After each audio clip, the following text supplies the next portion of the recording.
Thanks for joining us as we take a closer look at this year's new release from Daily Wire Plus, Am I Racist? Otherwise known as... What?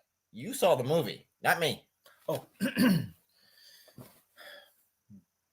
we're doing the work. What work? In decentering my whiteness. I'm going to,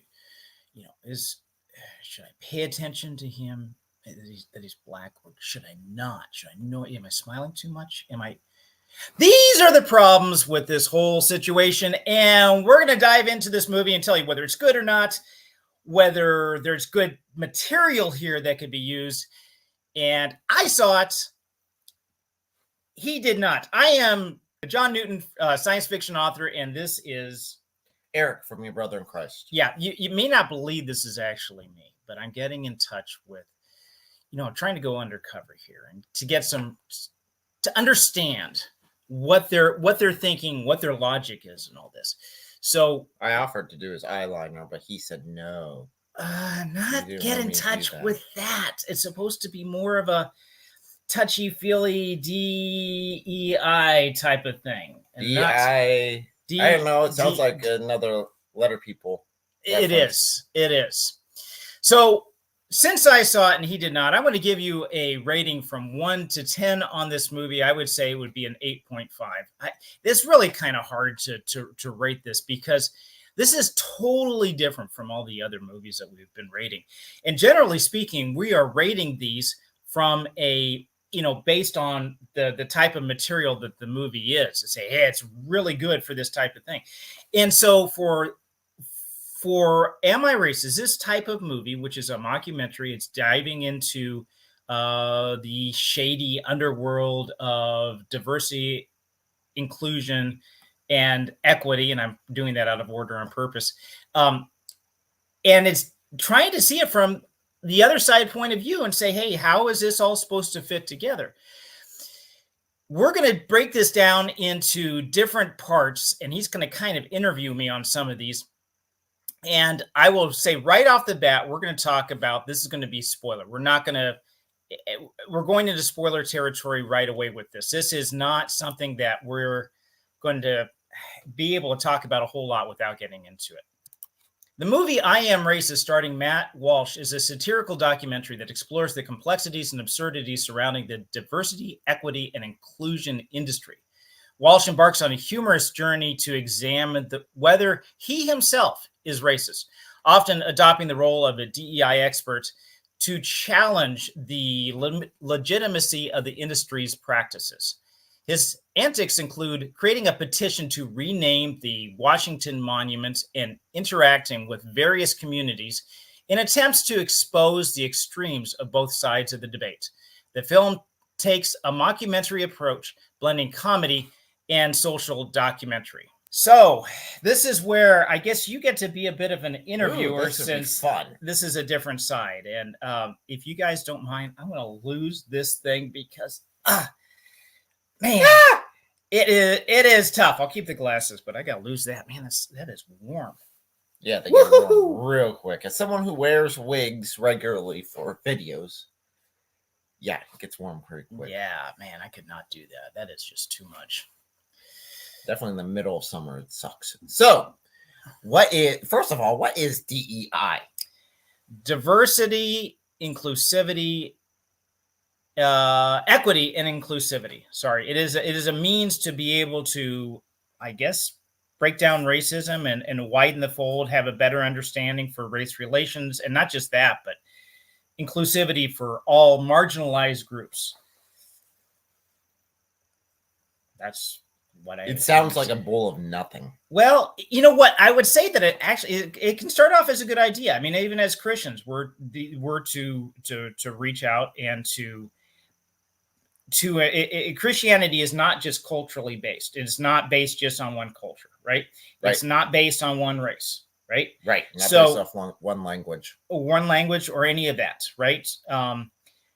So that in that regard, there is some crossover with Christianity, but Christianity, there's a lot more merit-based that's there too, which this does not. It tends to be, it verges from that and goes to an extreme about basically anti-whiteism to do that. And that's one thing that comes out in the film. That's not really said a lot straightforward, but that's where it goes to. Okay. So what are the requirements to be an expert in DEI training and inclusivity? You know what? He didn't go into that too much in the film, but and we are in, let's put this back up here. We are talking about spoiler territory here. So I'm going to do a little bit. What really spoils it is the trailer, though. That's one maybe downside that I would say with the movie is a lot of the stuff that you see in the movie, you see that's in the trailer. Now, there is more that's in the movie. It's more of a build-up and more surrounding. But when you see the trailer, there's a lot of punches that are given. And those are the main punches of the movie itself. So what was the question again? Thank you for actually coming back to it and not just avoiding the question and continuing on. The question was retaining to what the requirements are to become a DEI So he did expert. become a DEI expert in this, supposedly. And what he did for that is he went online and took a course. And he got a card. That's it? He became an expert, yes. And he flashed that around. He flashed that around quite a bit to say that he was this expert. You should have done the test. That would have been hilarious. I don't know, man. It might be hard to find. Yeah, I could do that too. So that's it. That was it. That was the only thing that was really required. An engineering degree. This is not like, oh, you're a doctor. No, but yet you're able to really change people's lives because you're able to go in as an authority into these situations, and all you have to do is take a little test and you get that sort of respect, at least in these groups. Well, yeah, he did. He was able to, by demonstrating that, he came out as an expert. And because he said that, and the thing is being able to use the right jargon. He said the right words and did that, even though this is all surface. If you dig down into it much at all, you find out it's just fluff. And there's really not a whole lot there. And it's very contradictory. There were points where he was asking, again, I don't want to say too much about the movie, but he was asking experts, well, could you, this was in a trailer, so I could say this. He was saying that my daughter I've been raising her well with trying to be, culturally sensitive and not racist at all. And she likes the Disney princess, and the Disney princess is a girl of color, right? She's not white. And the woman is talking to us says, "Oh, good for you. Good for you." He said, "But I got a problem. She wants to dress as this princess for Christmas or as Halloween. What do I do?" Because that's cultural appropriation. So you got two things that are battling each other. He says, "How?" And it's an honest question. He's asking it sincerely. He says, "How do you handle this situation?"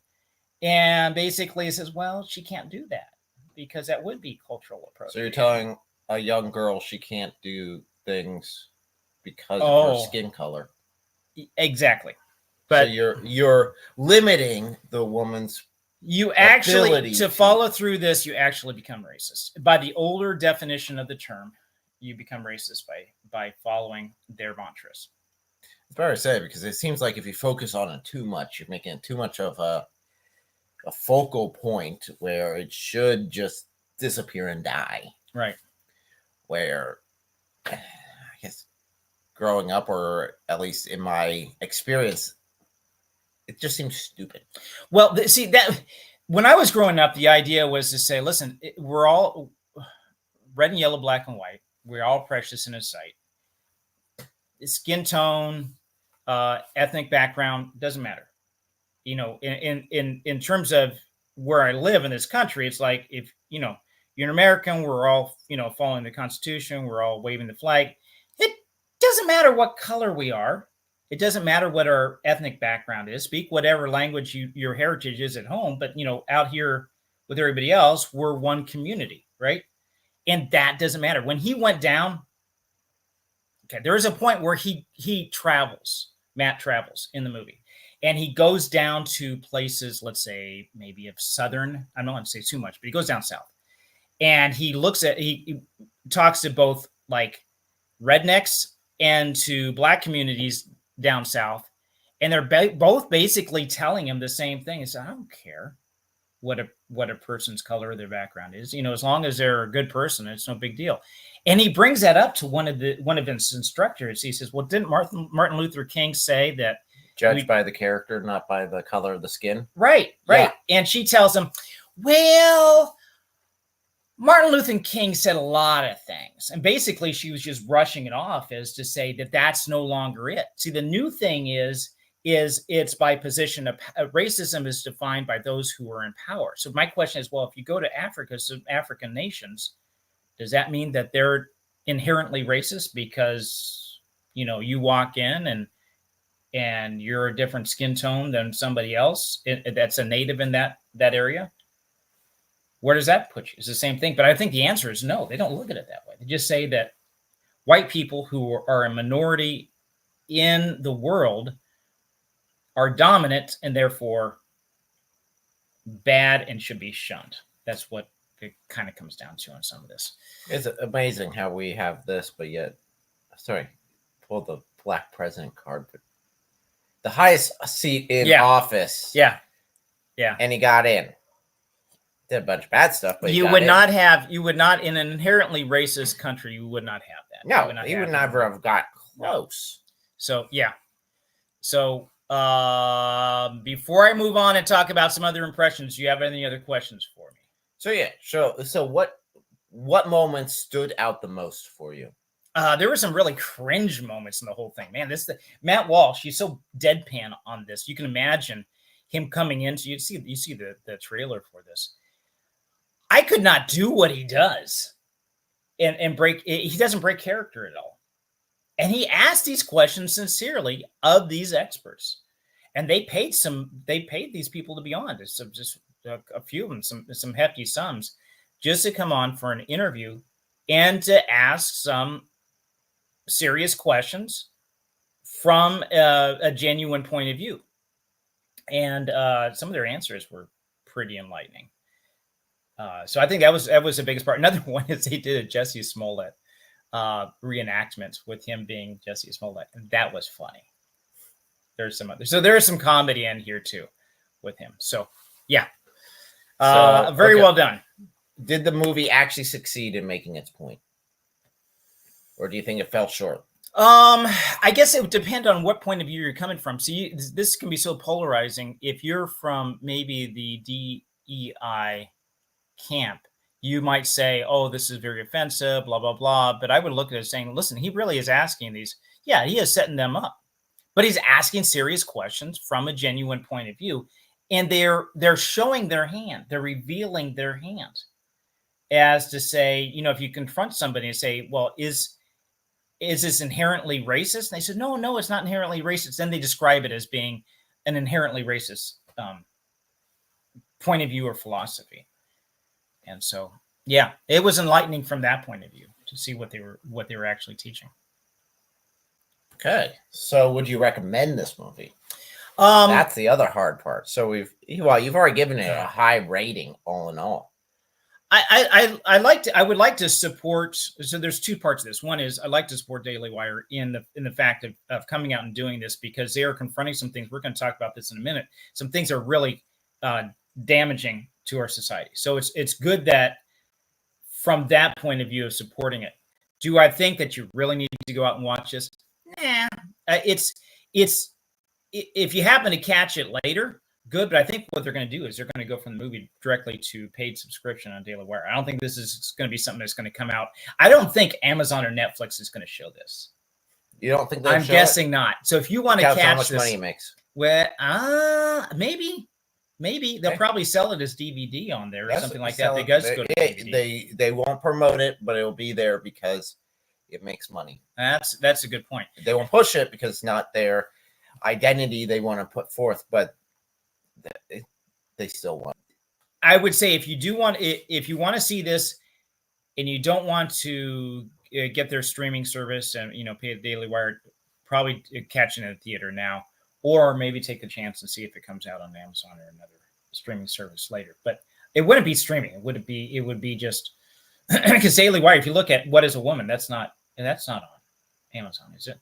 I don't think so. I don't think so. I think So it's this only on would Daily Wire. follow with that. So what was your rating for this one again? Just as a 8.5. reminder, 8.5. Yeah. So why so high? Because it does expose it from. First of all, Matt's performance is pretty good, and it does walk through a logical progression of thoughts as if he was trying to explore this himself. And as he does this, it exposes what's going on behind the curtain. So I think that would be good. And it's high rating for what it does, how it presents it, the performance and everything that's going on with this, how it was put together. It was done pretty well. For me personally, I think this would be very interesting if they were doing a flip side of this in some Arab nation. Oh, they tried to do this in an Arab nation? Tried to do this in an Arab nation. It wouldn't last very long. Well, yeah, you know what? He did go when he went down south. He was basically went to a biker bar and was talking to all these guys and said, "Well, what are you doing to decent yourself from your whiteness?" And the guy said, "What?" Just not giving a crap about it. Well, yeah, and not understanding what he's talking about because it's just hang out with people, enjoy. If you guys have similar goals, I guess that's again the advantage of Christianity. So you have similar goals, you have similar objectives. That's what it is. And before the cross, we're all the same. We've all fallen short of the glory of God. There is no requirement for skin color. And even if you look at the Old Testament, when the Jews are coming in to the area, and you have the separation between the other nations, it's not a race thing because they're all the same race. They're all basically the same skin color. Yeah, they're a different clan, but it was you could be a part of the community if you change your ideology. Yeah, that's the ideologies, the focus, worshiping God Almighty compared to these other idols. If you came into the fold, you were able to join in without any restriction on you got to have this certain skin color. Right. And that's what Ruth was, right? Who ended up being the grandmother of King David. She was the best king according to their history. His grandmother wasn't even from their nation. No, she was a Moabitess, which was an adjacent. If you look through the lineage, Moab was, Lot's, I think it was one of Lot's daughters, or one of his sons, one of his descendants there. So he was within the basic Abrahamic group, but it wasn't directly through Abraham, Isaac, and Jacob. Wasn't through that line, but it was close. So yeah, it opens it up. So I heard about a theater on the West Coast refusing to show the movie I Am Racist because stupid. because it said they put their people at risk. I think this might have been people at risk from whom? That's a good question. From whom? Because this is obviously not going to. If the right is so easily offended and so violent, they obviously aren't going to do anything about this movie. It's not going to upset them. The only people that this would upset is the DEI crowd. Yep. And are you saying that they are violent enough to I asked ChatGPT. I was just curious. I asked ChatGPT about the movie, and it said it had garnered mixed reactions depending on viewers' political leanings. Well, duh. And the sky is blue. Yeah. And I see comments here first. But before I dive into that, I will go into the comments. It sounds a little bit low. Okay, so you guys are taking care of the audio here. Yeah, I turned it back up. Man, my hair's all a mess because of the wig. So Thomas Hall said Ethiopia has its own church since the beginning of Christianity. Yeah, that's still crazy. So it was in, and I've seen people point this out. It was in Africa before it was in Europe. Yeah. So if you were to say that Christianity is a white man's religion, I think you don't really understand history very well. It migrated both to Europe and to all through the Roman Empire, so which included Northern Africa, right? And then down into Ethiopia, you had the Ethiopian eunuch that was Philip that had spoken to, right? And then out into India, I think Thomas Thomas went towards Thomas India. went to India, died out there, pierced by many spears, according to apocryphal accounts. Yeah. So you have all these different groups that are here. It's not just European. Now, it became stronger in Europe through a long period of time, but it was also, like you said, down in Africa. So it's not just a white man's religion. And he followed up, says, Eric must be cursed if you're having sound issues here. That refers to last night's stream with Adam Seeker. I think maybe you're just a little sensitive about the sound, or I don't know. I'm sensitive. I'm like, now that I actually know this isn't, I've had this issue before, and I listened to it. Man, it sounded like crap. I was like, man, I gotta make sure any other setup I'm associated with, at least on my end, I gotta make sure I didn't screw up. So I did ask ChatGPT about this mixed reaction that it was talking about. It says, well, what do you really mean by that? And so my question was, why do you say it had mixed reactions if it got 99% viewer rating on Rotten Tomatoes?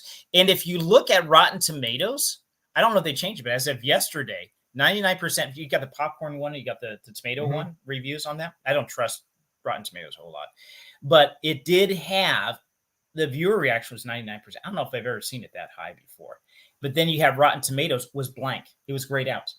Meaning that no critics. Critics were totally refusing. Now, we have that I've never seen before. We have seen response. I did see Nerdrotic had it. Johnny Johns. The Critical Drinker, I think, came out with a review yesterday on this. So you are having YouTube independent reviewers reviewing this, but the mainstream critics are shying away from this.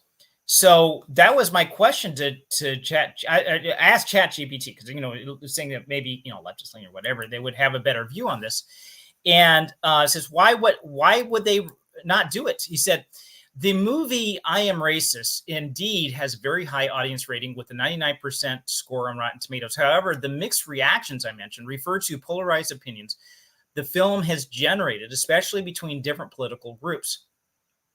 While many viewers, particularly those who align with the film's satirical take on DEI, rate it highly, the film has received little attention from mainstream critics, and its provocative approach may alienate viewers with opposing perspectives. Oh no, provocative. Yeah. Not like I'm a stranger to doing things that might be slightly provocative. Well, you know what? And neither are movies. Movies will have provocative concepts in there. The problem is this is provocative towards a certain ideology. Oh, I'd be curious to compare this to like Velma, that had a very provocative, and they were very flag saying, see, even hate watching and going by the negative reviews and being proud of them. Right.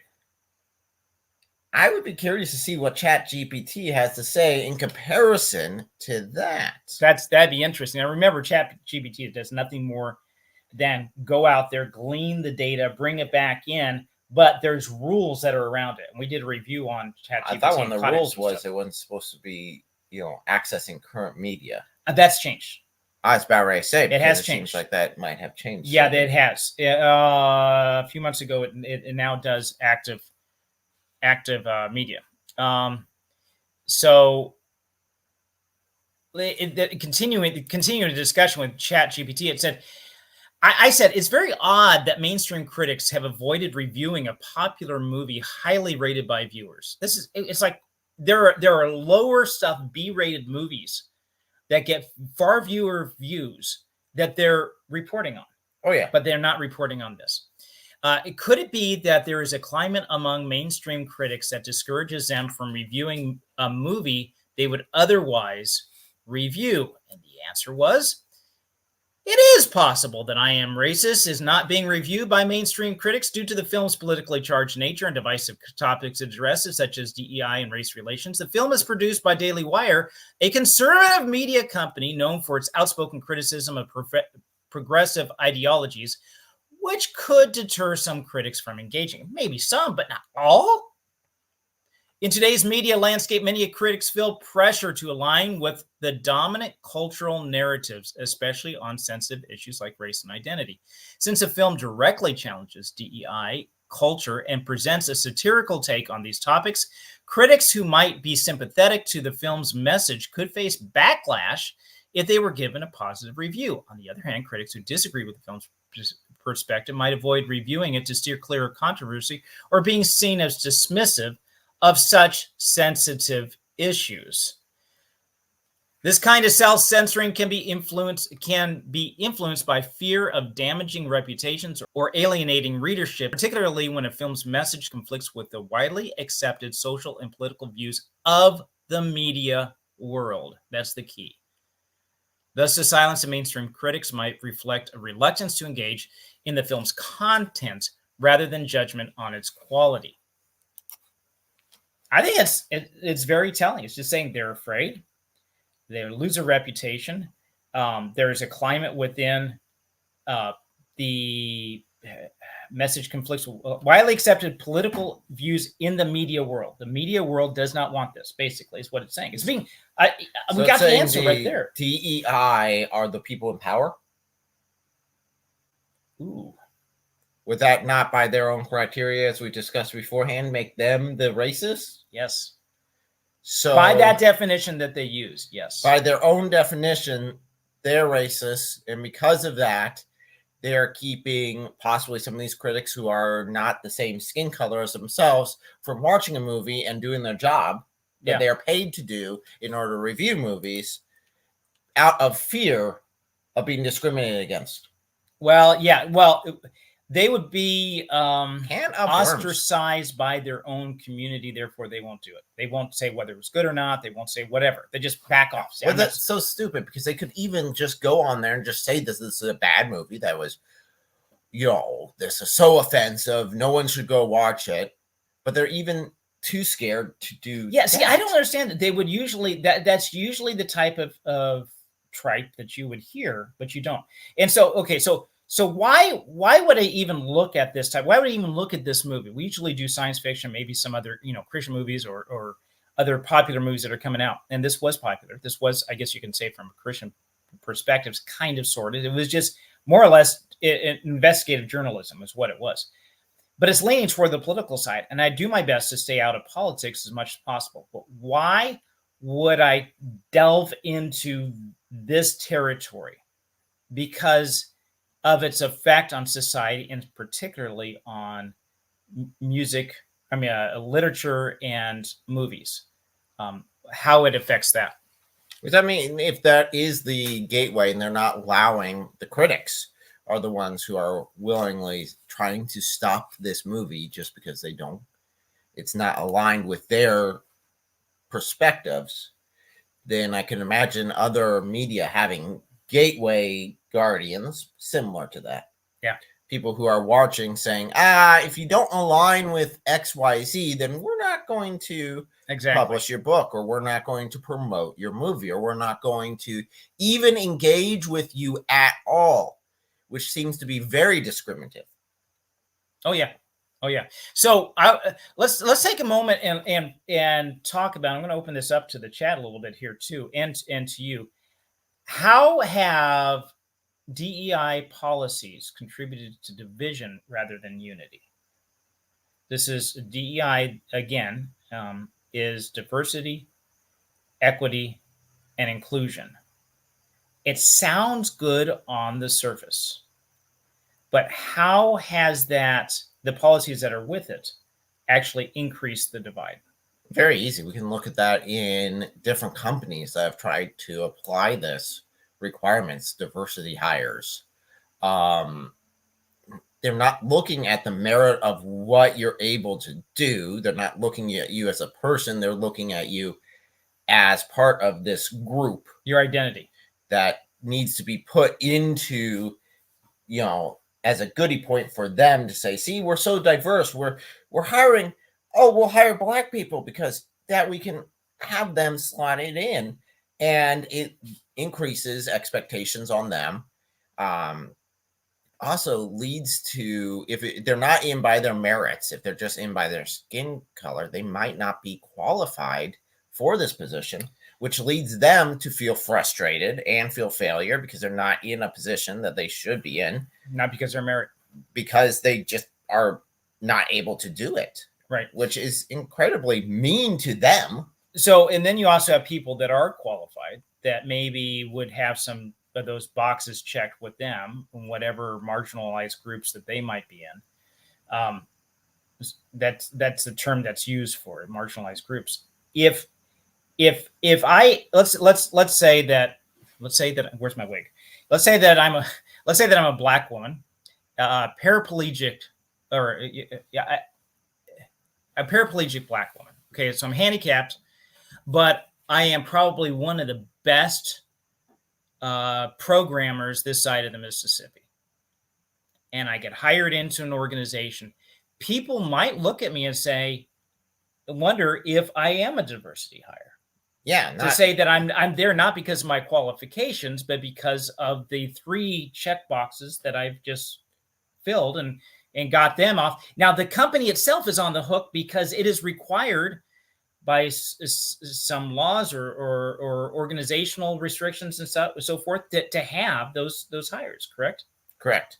So you got that side, which then it's like, okay, am I only here because I checked those boxes, or am I here because I actually earned this position myself? I did hear, I forget where it was. I think it probably was one that changed my minds from Steven Crowder, but where he was on campus and he was talking to a woman there who got in because of her skin color, and she was there just saying that's why she's here. It's like, no, you're more valuable than just your skin color. Yeah. It really boils people down to race as being their primary identity. And then you've got like Asians who do very well in a lot of they're colleges. Now being called white adjacent. And they're white adjacent now because, oh no, they don't fit what we think racism should be, because they should be excluded because they're not necessarily white. So, but they are doing better than the white students in a lot of these areas. So we've got to throw them under the bus. And there are people that are Asians that are extremely qualified who are getting thrown out because they're not quite and not the right skin color. So I want to ask you guys this too, is for those who have been around long enough, would you say that race relations are better now today than they were in the 1990s? Or are things worse? I'd say worse. Yeah. Knee-jerk reaction is way worse. We focus so much on it. A lot of times it's not, is this related to it, or is this just something that someone decided to do? No, it's the knee-jerk reactions. It's got to be related to it. It's got to be because skin color. It's got to be, that's a knee-jerk. Definitely if you go with any sort of situation involving a cop who's got to make a horrible decision in order to save their own life, that's the knee-jerk reaction from a lot of these people, is it's got to be race decided. If they find out that the cop was actually black, then it just goes underneath the rug. Yeah, and not to say that there aren't problems. There are problems, but I would say that looking over the last few decades, things have been more and more polarized. I think it has to do somewhat, a lot of it has to do with the internet too, because you get popular videos out there. What are you going to show? You're only going to show certain things or certain aspects of it. Sorry, one more thing about the college aspect of that is, again, the unreal expectations that are put on to some of these students who get into the larger universities, and they're, because they didn't get in by their own merits, they don't have the work ethics or the capability of keeping up with class, and then they end up failing and they end up miserable, where if they would have gone to a college that met their capabilities better, they would have done much better and would be able to earn it themselves and have something to own themselves, instead of just saying, well, I'm just here because they need another black guy or another Asian to fill this spot. Well, not really Asian, because they get thrown on the bus. Maybe. Hispanic. Right. And that's just so stupid. It is. So I got an answer here from Thomas Hall. It said far worse, talking about racial relations. Yeah, and I don't know. We'll look back a little bit. And I was part of busing desegregation out in Los Angeles when in the 70s, 80s, when that was going on. The idea was to mix the groups because people generally tend to congregate with people that are like them.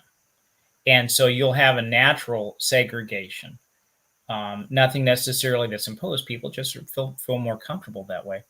And so what happened with the busing, I don't know if anybody really remembers this, but they would take people out of the inner city, take them out to the valleys or different places where the racial mix would be different, maybe more white or something like that, and then have them go to school there with white kids, take some white kids and bring them into town.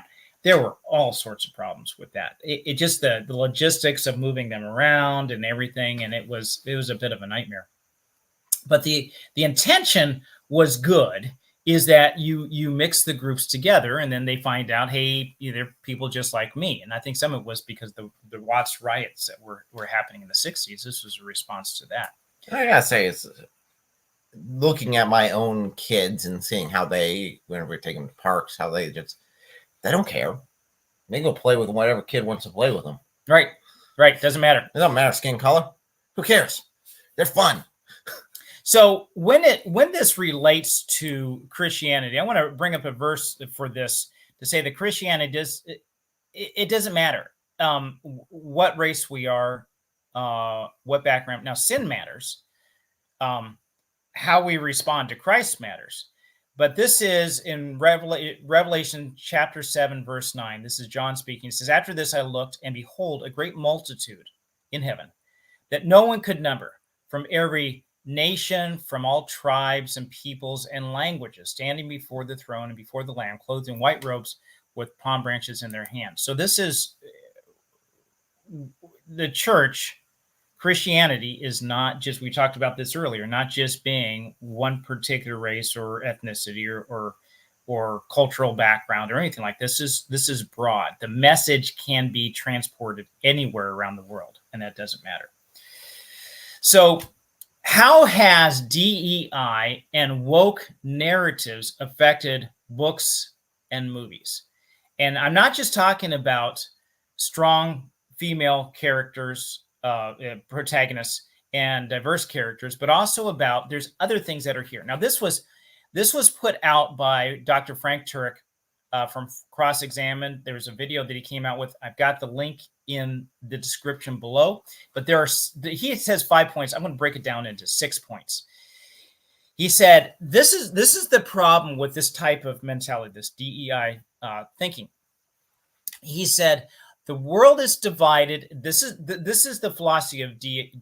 He said the world is divided between two camps, the oppressors and the oppressed. This is actually Marxist philosophy.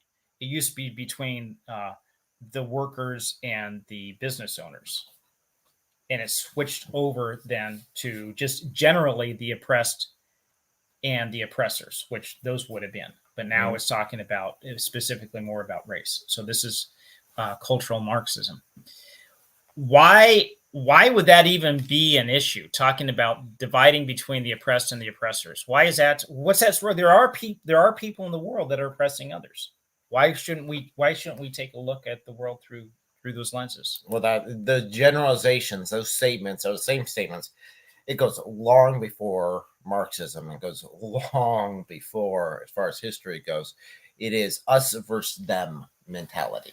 And it's just a question of what skin do you put on it, pun included, as what categories you put into. Are we the progressive individuals and they are the regressive individuals? And because of that, we can justify any action against this individual, against this people group, because they're all this way. Yeah. You've got the same things. That's the same things Hitler used. That's the same thing Mao used. That's the same thing any dictator has used throughout history to break up these groups. And horrendous actions have been done because you've got the us-them mentality that then justifies whatever you want to put in.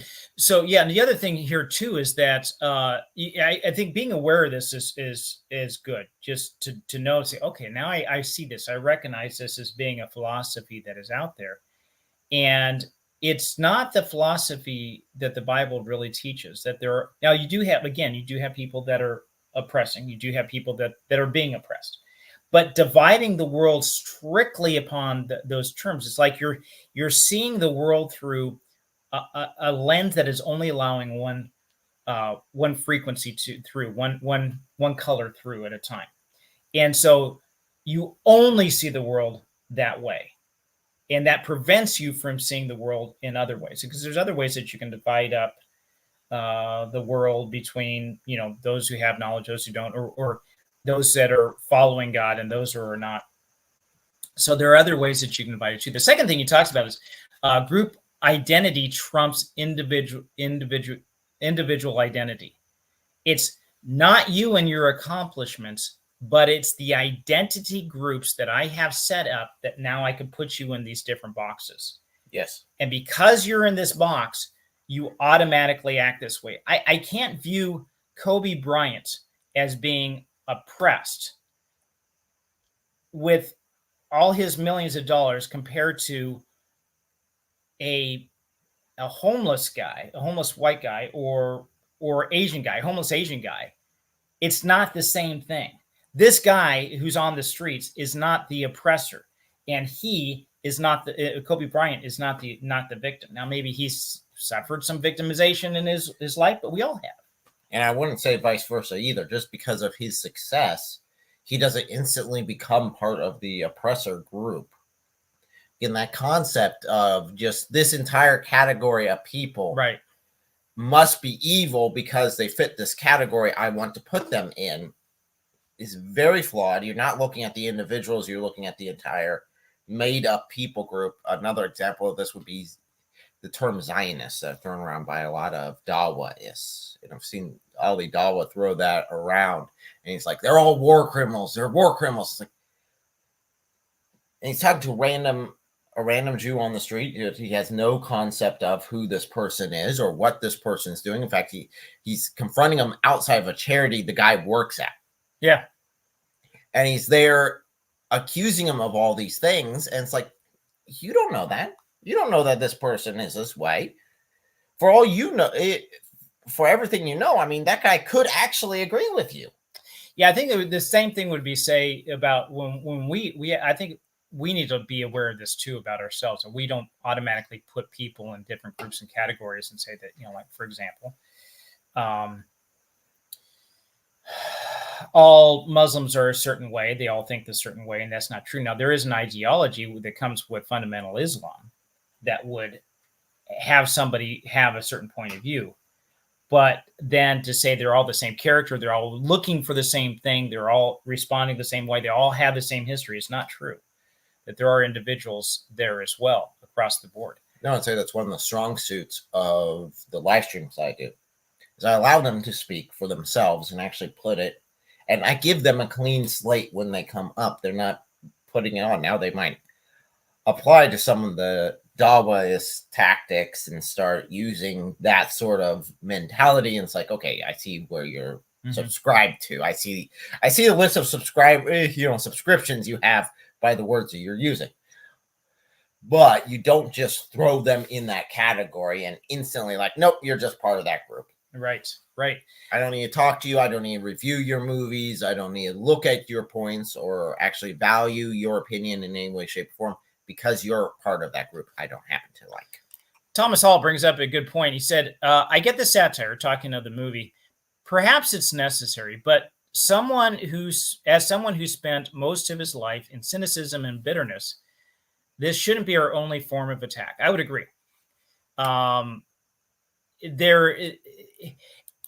think there's a place for it, especially you approach with logic. I think that's one way to try to reason with somebody. Cynicism and attack. Jesus actually did that too, talking to the Pharisees. And then you can also look just for maybe not even speech itself, but just care and compassion. would be enough to break down barriers. I think it all depends on where the other person is who you're talking to, right? To say what barriers they have up and what would work in terms of an understanding.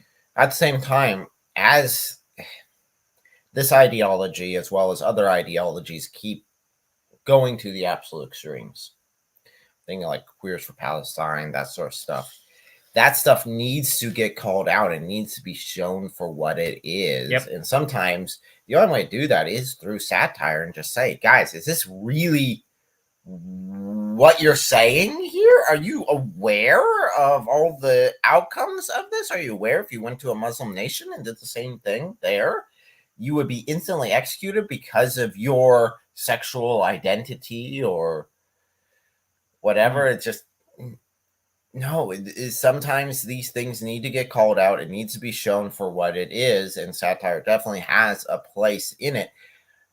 I do agree with Thomas Hall saying that shouldn't be our only form of attack. Yep. There should be the option of dialogue. There should be the option, and I use that a lot because I'll use satire a bit in my videos, but at the same time, I allow those call-ins. I allow them to have their opinion. I allow them to talk about it and break it down. Because you can have some people that are honestly seeking truth. Oh, right? those are the fun people. Yeah. I love those because they don't have but will have some people that may honestly be seeking, may believe they're in the right, but when you pull back, you ask just a couple of questions from them, say, well, when you say this and you say this, there's one part of the movie where Matt is asking sincerely, he's asking D'Angelo, what's her first name? She's the one. Why who are you asking me? I didn't watch the movie. She wrote I have no clue. She wrote White Fragility, and he's asking her his question. He says, well, wait a minute, if I'm walking down a hallway and let's say there's somebody of a different race that I'm walking past, let's say a black guy, I'm walking past this black person, am I to smile? Because they were saying that that's like a point of domination or oppression or something like that.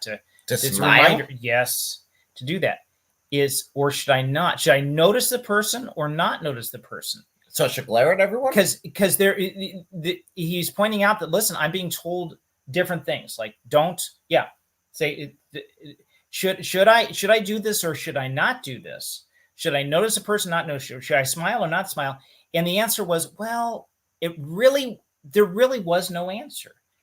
And when you start asking these questions deeper about this, it starts to pull back the veil.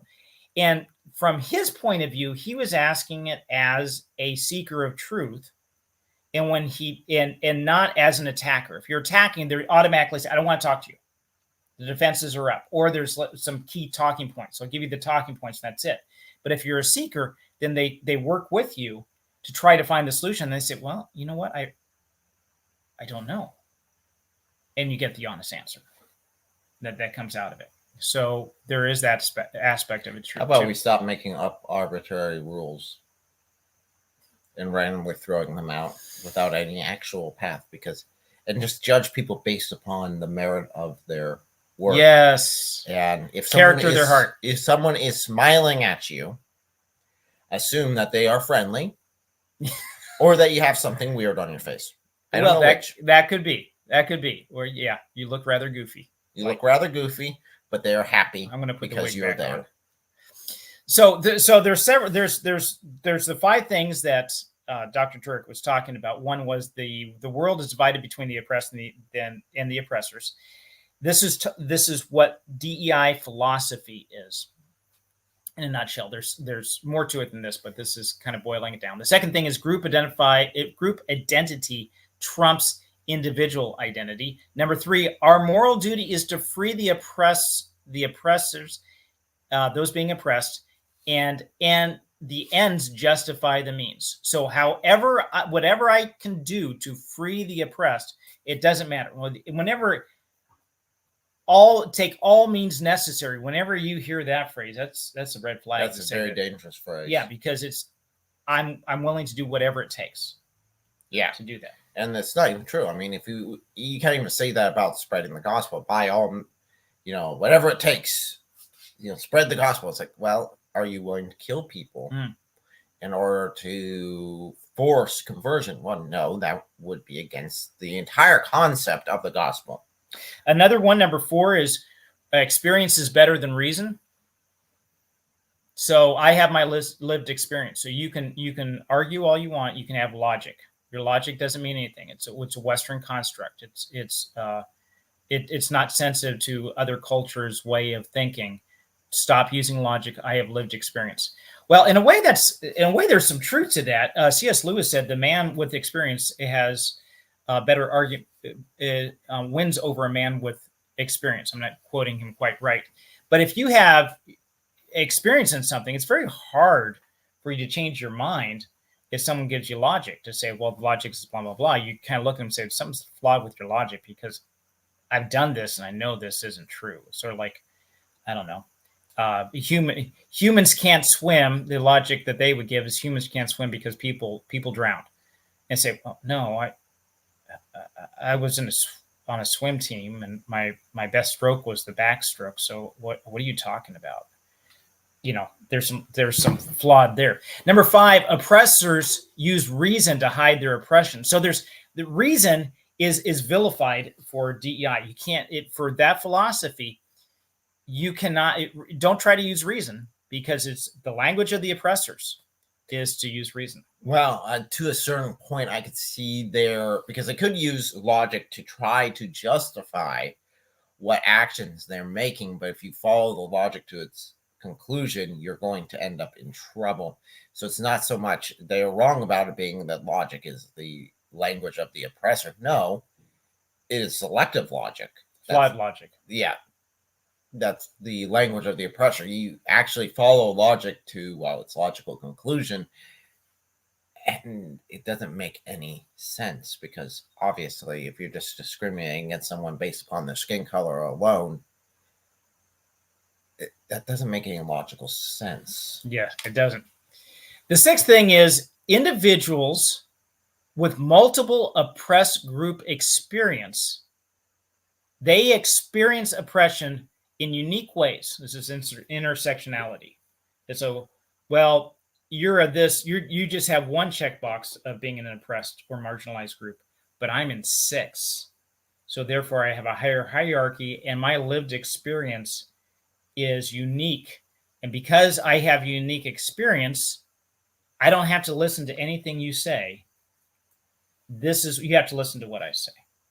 Yeah, black, trans, Muslim woman. Good luck on trying to justify all of that. I don't think it's going to happen. It could work. I don't see how that could work. Don't think of it logically.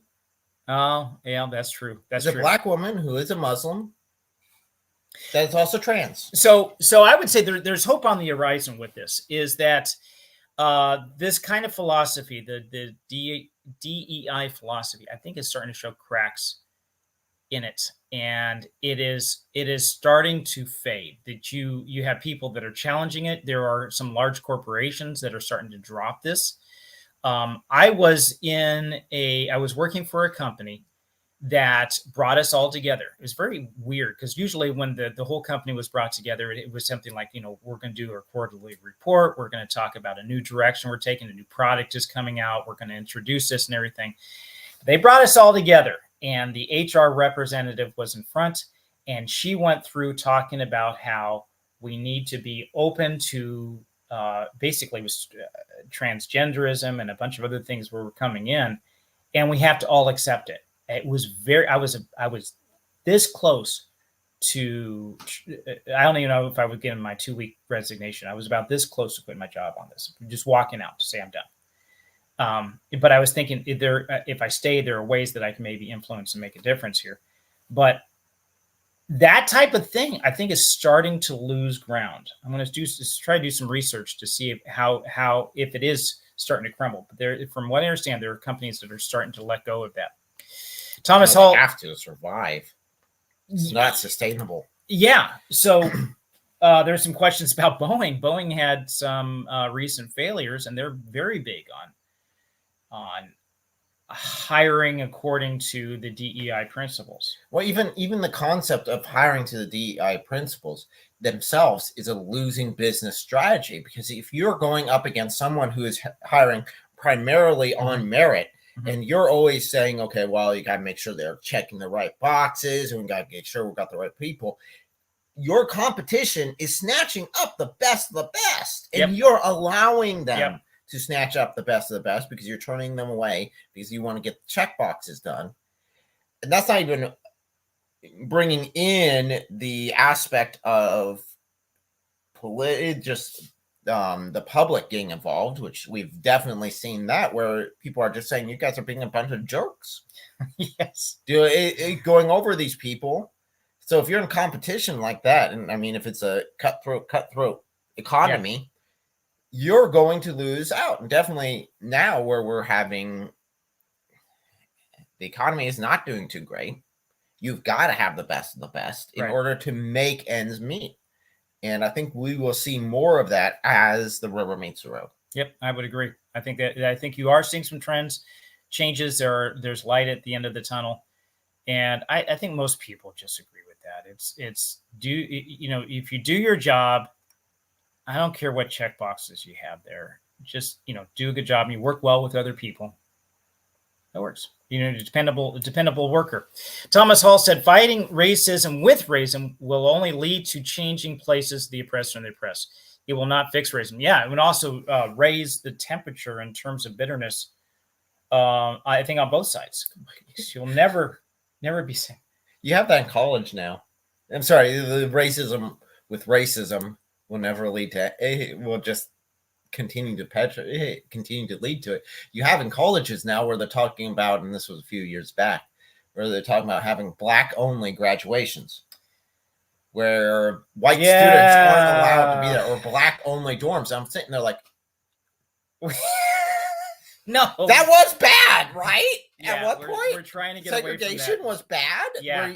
It simply, if you just flip the black to white in those arguments that they're putting forth, they would be instantly against it, right? But logically, it's the same thing, because if you have black only dorms, then of course you're going to have white dorms as well, because you still have to stick the students somewhere. Yeah. If you focus on that, if you have black only graduations, then you would of course have white only graduations. Not necessarily. Or at least, well, if you already have fewer black people in that graduation, because they could, as black people, you could still choose to go to both, and that would be the same when they had segregation back then, because it wasn't so much that the white people weren't allowed to, use the wrong water fountain. It was whenever the black person used the wrong water fountain that people had issues with. Right. So exactly where are they putting people on the bus? I don't know. It seems to be. It seems to be creating the problem so you can try to solve it. That's what it looks like to me. Got a response here from One Punch Man. I love his name. Tolkien fan. It's hilarious. Are you a fan of Tolkien or One Punch Man? That's both. What I want to know. Both. Oh, okay. Or Tolkien is the One Punch Man. Oh, maybe. He just nails it, knocks it out. It could be. Well, it could be. Or I want to see Gandalf versus One Punch. See what happens. He says that is just confusion all around. Absolutely. Yeah. It doesn't word salads. It doesn't help. It's a very confusing it's conflicting philosophy. It doesn't help. There was one part in the movie, and I got the spoiler alert up here, so I can go ahead and say this. It was like, this is a zinger. This is not in the trailer. They got D'Angelo, the author of White Fragility, to do something. I'm not going to say what, because I do want you to see it. But they got her to, I'm going to say it anyway, pay reparations. It was really this awkward moment. Pay reparations. Yeah. Matt brought in his black friend. And he sat down. He says, well, I'm just going to, we'll just practice this right here. He says, why don't we just go through this right now? He says, I'm very sorry for all the oppression I have. And then he gets out his wallet. He pulls out his wallet and he says, you know what? And I'm gonna give you some reparations right now. And he pulls out like $30 and gives it to the guy. And D'Angelo is just saying this very awkward situation, and you could tell by your body language she's shifting around. It's like they were just looking at her and saying, okay, your turn. Your turn. You got to make these reparations too, Yeah, right? yeah. It's when the rubber actually meets the road, when you actually, it costs someone something. And she looks at this and say, this is very weird and awkward. And say, yeah, no kidding. And how much of her money has she made off of this book? She does. She checks with her people there to say, is this okay? And then she goes out and she gives them some money. So here's the irony. She paid Daily Wire. Now they paid her for this interview, but she does this. She pays them. Gotta give her something for being consistent, at least. And the black guy's just there. She says, well, you comfortable with this? Yeah, you can give me all the money you want. It's like, I'm not arguing. Yeah, give me free money. Yeah. So that part was hilarious. I mean, I can't do it justice. You have to see it. It's not the same thing, but check it out. See that movie for yourself. So when you get down to it, I believe Matt Walsh challenges the DEI narrative by showing how hollow it is, not by reasoning in a debate, but by challenging it as satire. He sets himself up as an honest seeker of truth. He takes their training as an earnest student. He walks their walk and talks their talk as a believer. He teaches their classes as a seasoned veteran. And in so doing, he shows DEI to be the cult that it is. I think that's one. Yeah, I think you really nailed it on the head there. As if he was a real believer. Yeah. And I think that's really where this comes down to. This ideology is a form of religion. Yeah. And he does pull that off. And it comes down to, instead of worshiping God, you're worshiping this concept of fairness. That's what it is. And you got to make sure you got enough goodie points just to outweigh the sin of your racism. When we throw off Christianity and we don't have anything to replace it with, there's this vacuum. And what we have told ourselves through the 60s, the 70s, and the 80s, and so forth is saying, it's all relative, man. It's whatever you feel. And there is no sin, because that's what this is. It's just, as long as the golden rule for Western culture has become, as long as you don't hurt anybody else, you can do it. But that hasn't been sufficient. And we end up with guilt of our sin when we do trespass, when we do make mistakes, when we do hurt other people. And so this has become a way for us to alleviate our guilt, to say, here is a new religion, here is a new process, a new philosophy that will allow you to let go of your guilt. And that's why they had these struggle sessions that he went to. You feel better about yourself. People are willing to pay thousands of dollars to go to these, to say that, oh, I know that I'm not racist because I've dealt with this. I'm no longer sinful because I've dealt with this in my life. And I've gone through this process. If you take God out of the equation, there's this vacuum, and we have to, as individuals, find another way to fulfill it. And it's this, and it's flawed. It's falling apart. It doesn't make sense. It's very dangerous, because that's only a short step away from absolute issues. Because the philosophy is, if it doesn't hurt anyone, do it. How close is that to, if you don't hurt anyone that was oppressed, go ahead and do it, because we need to make sure that we're leveling out oppression. So if you were to, like the Holocaust, for example, well, let's go kill a bunch of Germans there to level out the Holocaust. And it's like, no, that's still wrong. Yeah. That's still wrong. Yeah, you don't. No matter what. So we have the blood of Jesus that alleviates or takes care of the sins. If you take that out of the equation, what are you going to fill it with? They say, well, now I have to pay back not only for my own transgressions, I have to pay back for the sins of my ancestors, everything that piled up that are over me, in order to be clean. And that's, if you don't have God and Jesus Christ is a part of the equation, you're going to end up with something like this. Nicodemus said, knowledge is power. You do you, whatever that's supposed to mean. And yeah, it's very wishy-washy. Who knows? You fill in the blank. And that's why we're like a a ship without an anchor tossed at sea. There is no grounding. Nope.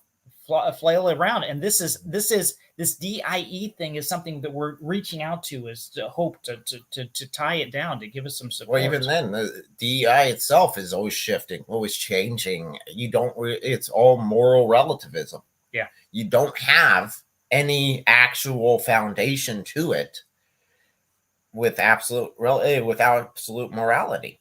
There's none of that there. Mm-mm. So, yeah. So coming up, we have 7 ways the Bible supports science. What? This is the first part of we're going to be diving into it's something that looks like it is a conflict between the Bible or Christianity and science. They say, oh, those two don't mix. Well, they do. And we're going to show places where it does, and in some places where we can't really look at the Bible. One show that's coming up, we're going to talk about the Bible is not a science textbook. It is not intended for that. So if we look at that as being necessarily, hey, I want to find out how to mix these two chemicals together, that's not designed for that. It's designed for something entirely different. And this is sort of a parallel to the live stream I just did yesterday, which was where Muslims claim that there are scientific miracles within the Quran. And that is proof that Islam is true, because how could they have possibly known, except as you look into it, as I did with Adam Seeker last night, it's all skin deep, or it was stolen from someone else.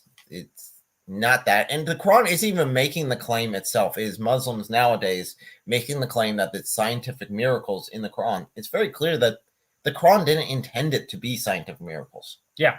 So we're going to be looking at kind of the counter of that in terms of Christianity and the Bible a little bit, and we're going to start with this next one, the 7 ways that God loves science, or the Bible supports science. So until then, have a great weekend, and oh, and in case I don't see you, good afternoon, good evening, and good night.